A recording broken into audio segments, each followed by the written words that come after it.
Professor, a gente tem uma pergunta da Bárbara Zeles. Ela perguntou: não seria uma atração energética que formaria estes anéis? Bom, o termo energético é bastante amplo, né? Então, a gente pode pensar, imagina assim, normalmente quando a gente lê uma coisa, um termo assim, você pensa em magnetismo, eletricidade, coisa assim.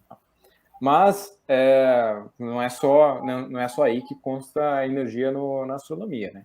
Então, não é uma atração energética nesse sentido de ser uma atração magnética, né? Não é. Ela existe, como eu falei, a gente ainda não sabe exatamente como é a forma de equilíbrio, mas certamente ele está lá por conta de um equilíbrio entre a gravidade do objeto, do charico, e as forças que tentam desestabilizar esse anel. Né? Que forças são essas? São as atrações de outros planetas, que a gente chama de perturbações, a própria pressão de radiação solar, a colisão entre as partículas que pode gerar também a perda de material. Então, existem vários fatores que a gente está tentando entender como é que eles trabalham juntos para poder manter os anéis confinados no local onde eles se encontram. Geralmente eles não duram para sempre, né? São algo mais efêmero, né, do ponto de vista astronômico, né?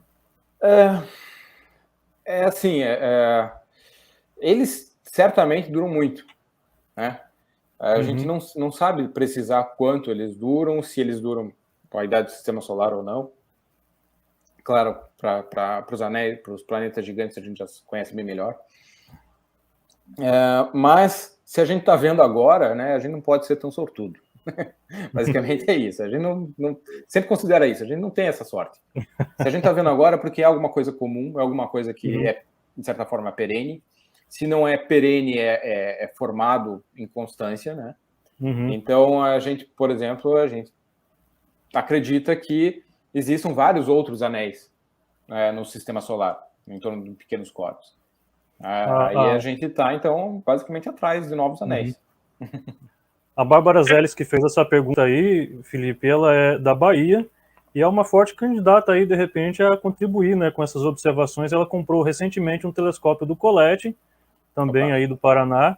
Eu já falei para ela que com uma câmerazinha, né, e um sisteminha aí a mais, ela consegue trabalhar com essas ocultações astronômicas também.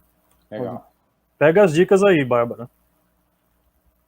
Professor, você acredita que esses anéis, eles podem explicar a formação da nossa Lua? Né? Se ocorreu um processo parecido no início do sistema solar? Só assim, um cuidado com para entender a resposta é pensar sempre que a coisa não é direta, né? Tá? Então, sim, ela pode, certamente o estudo dos anéis de Charico podem contribuir para a gente entender a formação da nossa própria Lua, mas assim, não vai ser, eu entendi os anéis de Charico, agora entendi a Lua, né? É sempre como a ciência funciona, cada um contribui um pouco com o conhecimento, e esse conhecimento, nós mesmos, para entender os anéis de Charico, estamos trabalhando junto com um especialista em rotação de galáxia. O pesquisador, ele tem códigos numéricos que fazem rotação de galáxia, procuram a estabilidade dos anéis, dos braços escuros, dos braços espirais, e ele está trabalhando, ele já trabalhou com os anéis de Saturno há muito tempo, e agora ele está trabalhando junto conosco com os anéis de Charico. Então, quer dizer, cada um contribui um pouco, né? E a gente vai crescendo o conhecimento. Como tem relação, né, a formação de um satélite a partir de um disco de poeira, como foi o caso da nossa Lua, é claro que a gente entender um pouco mais sobre a formação dos anéis de Charico vai nos permitir entender um pouco mais sobre a formação da Lua.